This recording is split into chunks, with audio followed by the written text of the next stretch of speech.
Hello, everyone. It's a pleasure to see you. I'm Faust, examiner of the Crypt ID facility and dungeon master, game master of Season of Ghosts for Katai, Zien, Fang, Ras, and Jobin. I'm here because, thanks to Twitch VODs, a method of which we used to watch the Season of Ghosts sessions and keep them recorded for our amusement and research purposes, was corrupted or deleted via terrible memory or small issues. Now today, I have actually got some documented responses, we'll call them, that I pilfered from the Sring household. These are all written recounts done by Sring Ross himself, and so I'm going to be going over all of them for you. These will recap our 3rd to 7th sessions, which, over the course, large battles did take place, lanterns were relit, and meetings were done. And it came to a culmination with a great battle with a horrid creature, a hedonistic monster known as a Rokurakubi. And our normal session will pick back up on session 8. At least, I wish I could say that was the end. Unfortunately, session 9 is also corrupted, and thus I'll be doing a similar recording for that and posting the recap soon. By all means, though, please sit back, relax, and allow me to recount to you String Rass's positions for sessions 3 to 7.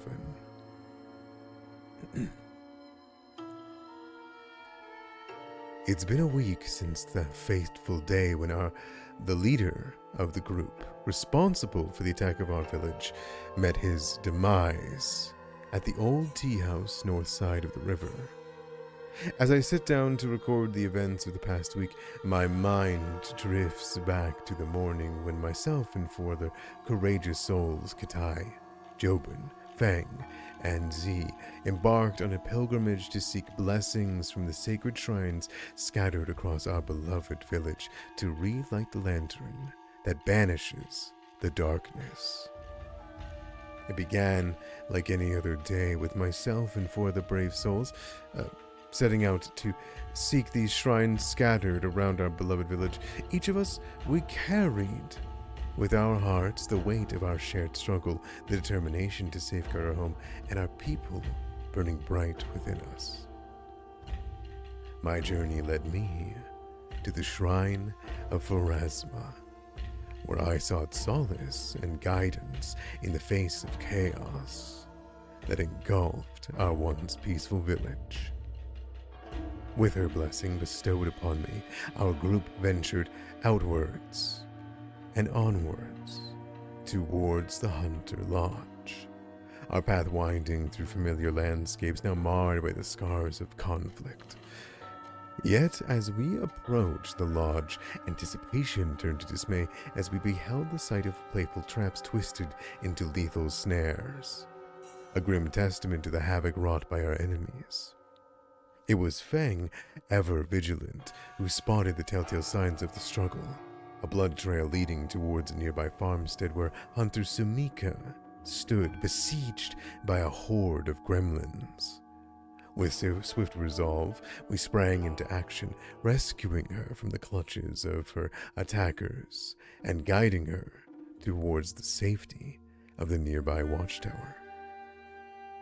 With the shrine of Daikitsu beckoning us from afar, we pressed onwards, our spirits undaunted by the trials that lay ahead, and it was there, amidst the tranquil embrace of the shrine, that Fang received her blessing. His paws stained white from the white-tailed fox, a testament to the resilience of our people and our land in the face of adversity. But our journey was far from over, for the few remaining shrines lay across the river where the invasion raged the fiercest. Debate ensued amongst our group. We weighed our options. Should we risk the treacherous waters in search of safety, or brave the perilous journey across the bridge into the heart of the besieged village? With nightfall fast approaching, and rumors of monsters lurking in the depths of the river, we ultimately chose the latter. A resolve unshaken by the specter of danger that loomed on the horizon. Yet, as we crossed the bridge, the moon above turned crimson, casting an eerie glow upon the streets below. A rain of blood and gore fell from the sky, painting the world in shades of horror and despair. Fear gripped me and Katai as we sought refuge in a nearby ruined home. The haunting laughter of gremlins echoing across the streets. Flayed bodies of our village families lay strewn about on cobblestones, a grim tableau of suffering and loss. And then, amidst the chaos, we encountered the source of the malevolent laughter, an evil spirit inhabiting a butcher's apron, its twisted form seeking more victims to add to its macabre collection. With hearts pounding, we fled through the streets, seeking sanctuary in the familiar embrace of Z's family home. With every step, the specter of despair loomed larger, threatening to engulf us in its suffocating embrace.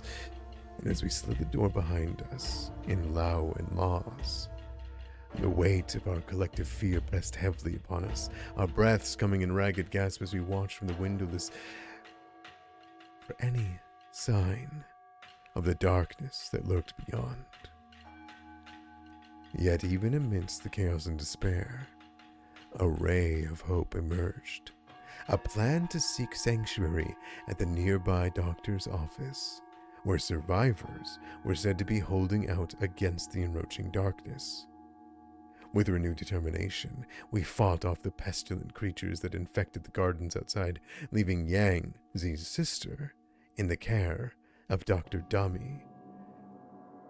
Our journey reached its climax, however, at the Mother's Coil, where Katai communed with Shizuru, earning her blessing of the sun and fortifying our resolve to push back against the darkness that threatened to consume us.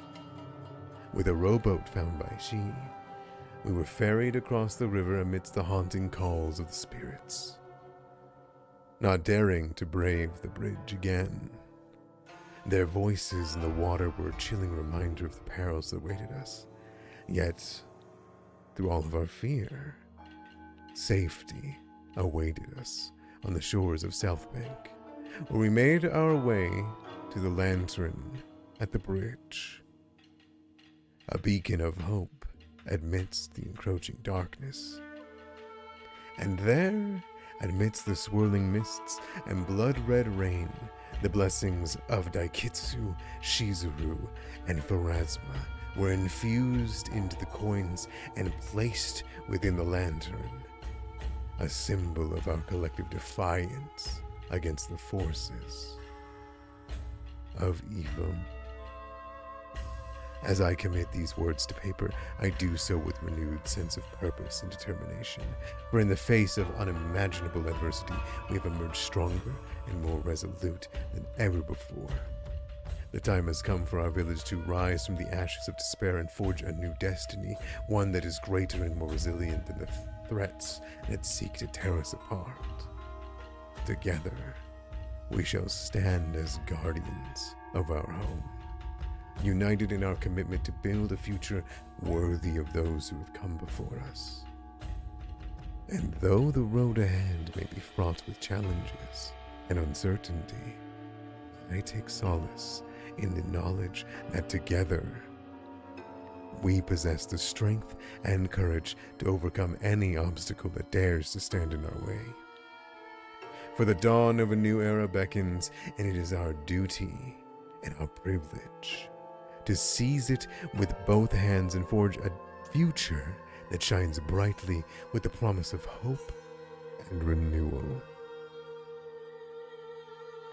And that was the end of session 4.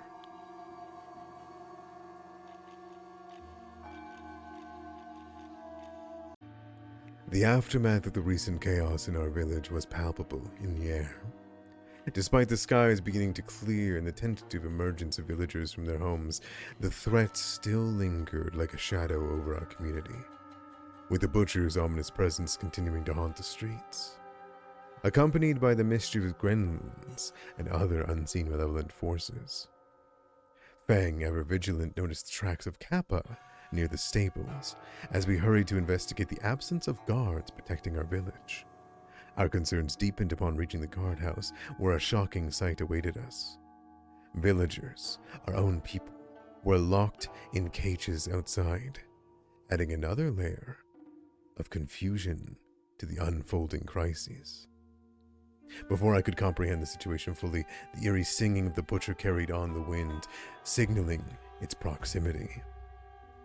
We swiftly slipped into the guardhouse, finding the guards and Captain Zhang Peng, an old childhood friend, imprisoned within the cells.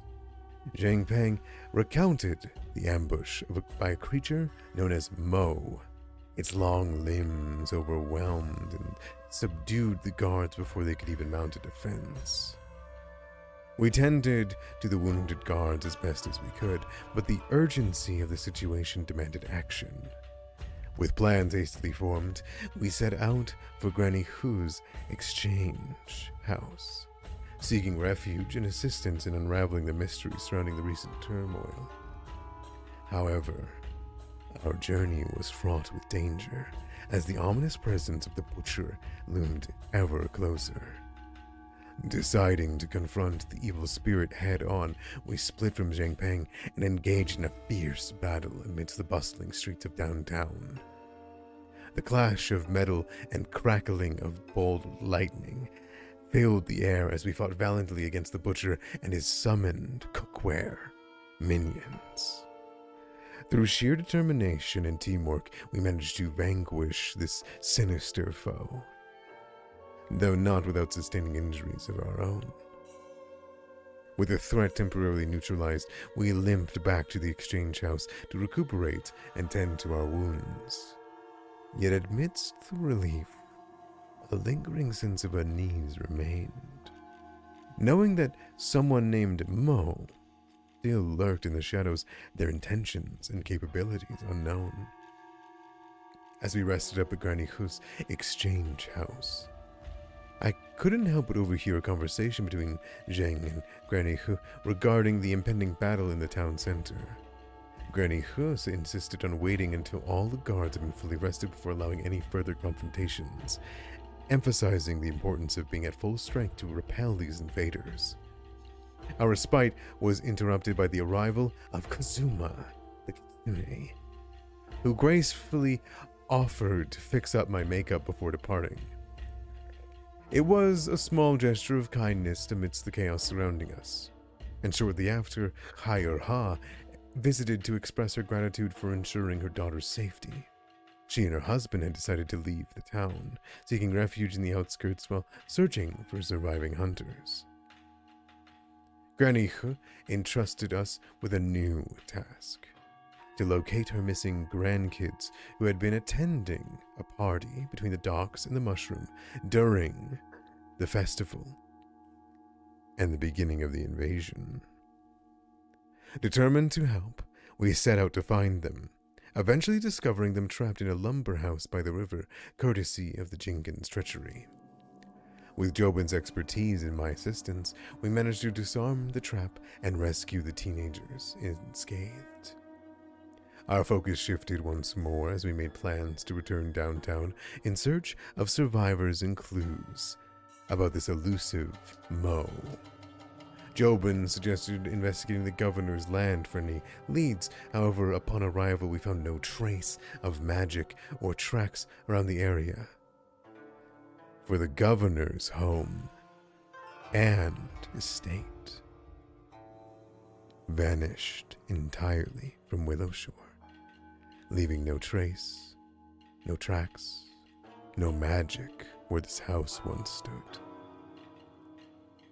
Before we could investigate the vacancy of our governor, the sounds of violence reached our ears, leading us to a grim scene at the open stage downtown.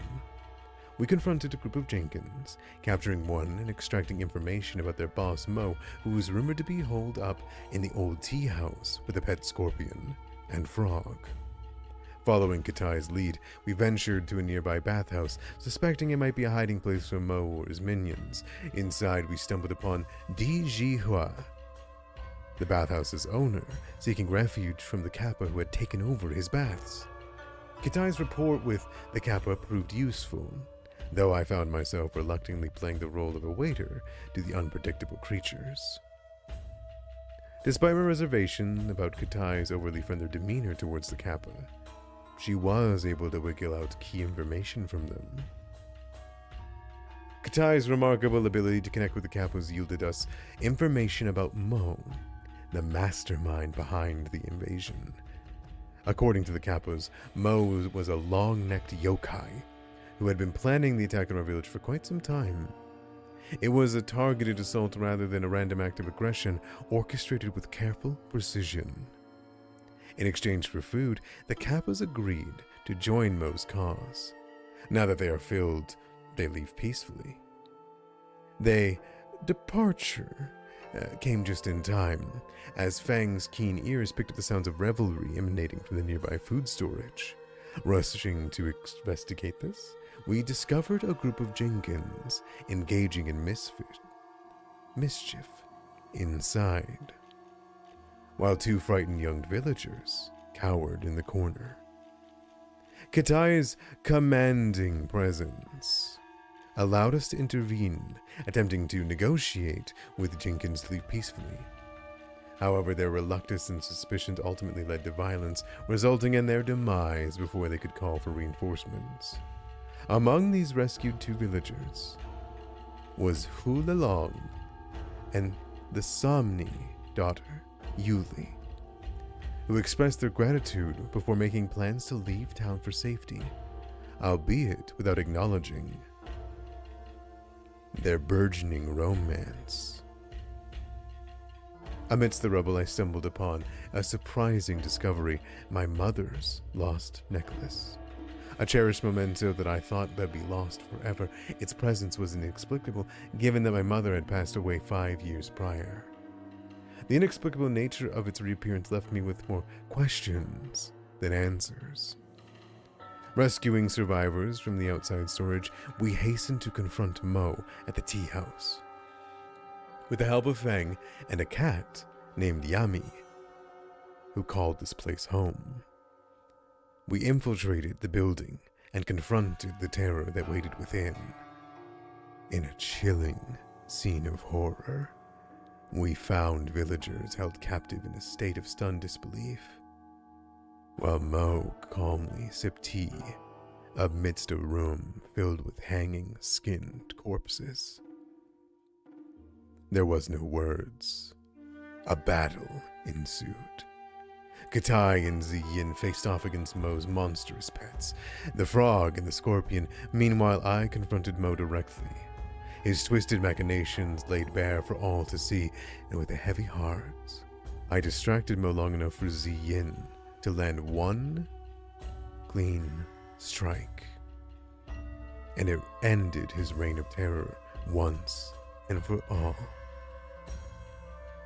Priestess Ba Ming, the priestess of Daiketsu, held hostage by Mo, was rescued and discovered from certain death at the hands of Mo, though the toll of lives lost weighed heavily on our souls. As I mourned the needless loss of life, I could only hope that those who perished would find solace in the afterlife, judged kindly at the court of my lady. And there we have it. Amongst the corpses and the dead body of the Rokurakubi named Mo Deko, we begin our next session, Session 8, in the aftermath of the chaos. I apologize that you all will not have the hours and hours of roleplay of Cucumber giving to Kappas, and the one crit that took it down, Mo Docho. But this adventure had just gotten started, and we're not even close to being finished yet. I hope you'll forgive me, and Twitch, and I'll be back for the Session 9 recap in just a moment. Until then, enjoy Session 8. Bye-bye.